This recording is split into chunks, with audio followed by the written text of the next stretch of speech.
There are moments in history when human greed manifests in its ugliest form, moments when an insatiable desire drives its owner to the edge of the abyss, where the end is more horrifying than any mind could imagine. This is the story of a man who was not just wealthy, but the richest man in Rome. A man who was never satisfied with little, nor even with much, but wanted everything, and that was his fatal mistake. This is the story of Marcus Licinius Crassus, the man who quite literally choked on his own greed. Marcus Licinius Crassus was not born poor, but he was not born wealthy either. He grew up in a noble family, but he did not acquire his fortune through inheritance or trade, rather through chaos and blood. When the civil war broke out between General Sulla and his opponents, Crassus was like an eagle watching over corpses. He was not interested in politics.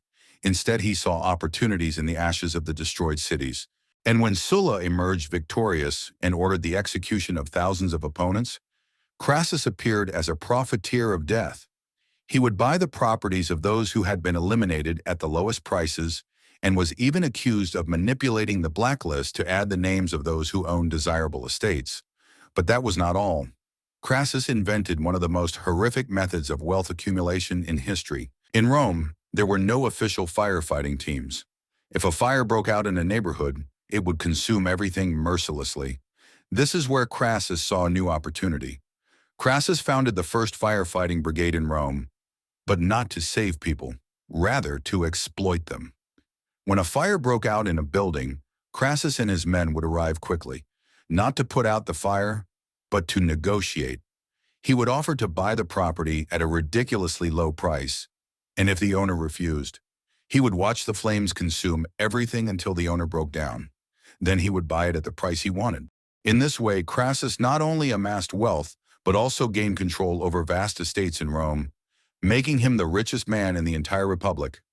But was money enough for him? No. Wealth alone did not grant him the status he desired. He needed political power. Crassus knew that money alone does not make a leader. Alliances are needed. Thus, he partnered with two of the most powerful men in Rome, Julius Caesar, the ambitious and charismatic young man, and Pompey the Great, the legendary military commander. Together, they formed what became known as the First Triumvirate. But Crassus felt like the weakest link among them. While Caesar was achieving victories in Gaul and Pompey was the champion of the people, what did Crassus have? Only money, and that was not enough to satisfy his vanity.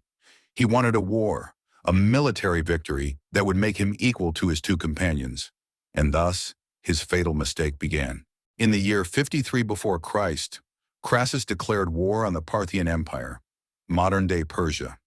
He believed it would be easy, just a quick battle that would add the title of Great Conqueror to his name.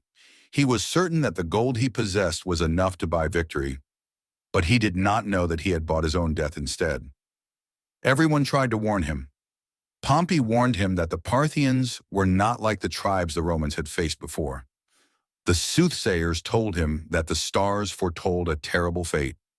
Even some of his own soldiers were hesitant, but Crassus, he saw only glory and gold. Crassus led an army of 40,000 Roman soldiers deep into Parthian territory, ignoring all warnings. He believed that the enemy would be unable to withstand the mighty Roman force.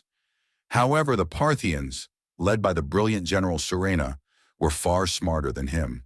They did not engage in a conventional battle, but lured him into the desert of Carrhae, now Haran in Turkey, where the Romans had no chance. There, Crassus faced a nightmare he had never imagined.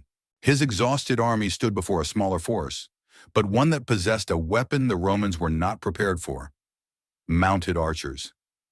These warriors fired arrows with deadly accuracy and then fled before the Romans could respond.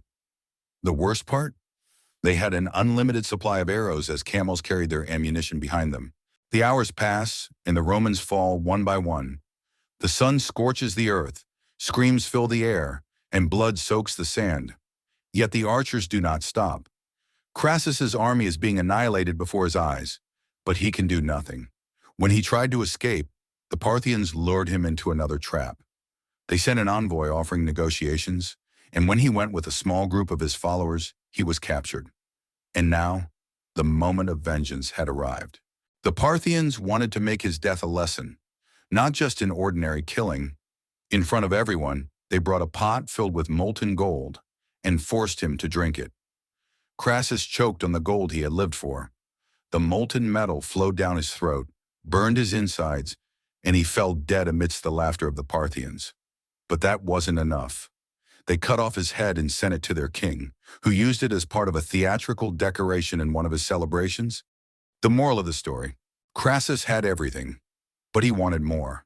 Satisfaction never found its way to him, and his fate was to die in the most gruesome manner. Money can buy influence, but it cannot buy wisdom. Greed may build an empire, but it can also destroy it in an instant. And so the life of the richest man in Rome came to an end, not in his luxurious palace, nor on the battlefield like a hero, but suffocated by the gold he had spent his life chasing.